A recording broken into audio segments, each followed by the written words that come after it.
यह कहानी एक गरीब किसान लेंचो की है जो बहुत मेहनती है। लेंचो का घर पूरी घाटी में अकेला है, जो एक नीची पहाड़ी की चोटी पर स्थित है। लेंचो के खेतों में फसल इस बार बहुत अच्छी आई है। अब उसकी फसल को केवल एक ही चीज की जरूरत है, एक मूसलाधार बारिश या कम से कम एक बौछार। सुबह लेंचो उत्तर पूर्व की ओर आकाश को देखते हुए अपनी पत्नी से कहता है, लगता है ईश्वर ने हमारी प्रार्थना स्वीकार कर ली है और आज बारिश होने वाली है। उसकी पत्नी जो खाना बना रही थी, उसने जवाब दिया, हां, अगर भगवान ने चाहा तो। बड़े लड़के खेत में काम कर रहे थे, जबकि छोटे बच्चे घर के पास खेल रहे थे। तभी महिला उन सबको खाने के लिए बुलाती है। खाने के दौरान ही, जैसा कि लैंचो ने भविष्यवाणी की थी, बारिश की बड़ी बड़ी बूंदें गिरने लगती हैं। लैंचो अपने शरीर पर बारिश का आनंद लेने के लिए बाहर जाता है, और जब वह लौटता है तो उत्साह से कहता है, These aren't raindrops falling from the sky. They are new coins.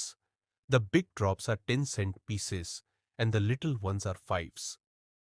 संतुष्ट भाव से वह अपने पके मक्के के खेतों को देखता है, लेकिन अचानक तेज हवा चलने लगती है और बारिश के साथ साथ बहुत बड़े ओले गिरने लगते हैं, जो सचमुच नए चांदी के सिक्कों जैसे लगते हैं। बच्चे बारिश में भीगते हुए उन ओलों को इकट्ठा करने के लिए बाहर दौड़ते हैं। यह देखकर लेंचो चिंतित हो जाता है और उम्मीद करता है कि यह तूफान जल्दी गुजर जाएगा, लेकिन यह जल्दी नहीं गुजरता है। 1 घंटे तक घर, बगीचे, पहाड़ी, मक्के के खेत और पूरी घाटी पर ओले बरसते रहते हैं। लेंचो की फसल पूरी तरह बर्बाद हो जाती है। यह देखकर लेंचो की आत्मा उदासी से भर जाती है। जब तूफान थम जाता है, तो वह खेत के बीच में खड़ा होकर अपने बेटों से बोलता है, टिड्डियों का एक दल भी इससे ज्यादा छोड़ देता, लेकिन औलों ने तो कुछ भी नहीं छोड़ा। इस साल हमारे पास खाने के लिए फसल नहीं होगी। पूरी रात वे उदासी में एक दूसरे से बातें करते रहते हैं। उन्हें नींद नहीं आती है। लेकिन उस घाटी के बीच उस अकेले घर में रहने वाले सभी लोगों के दिलों में एक ही उम्मीद थी, भगवान से मदद। पूरी रात लैंचो केवल अपनी एक उम्मीद के बारे में सोचता रहता है, भगवान की मदद, जो सब देखता है, सब जानता है। लैंचो एक मेहनती आदमी है, खेतों में जानवर की तरह काम करता है, लेकिन फिर भी वह लिखना जानता है। अगले रविवार सुबह होते ही वह एक पत्र लिखता है। लिफाफे पर ट्यू गॉड लिखकर डाकघर जाता है। डाकघर में वह पत्र पर टिकट लगता है और उसे लेटर बॉक्स में डाल देता है।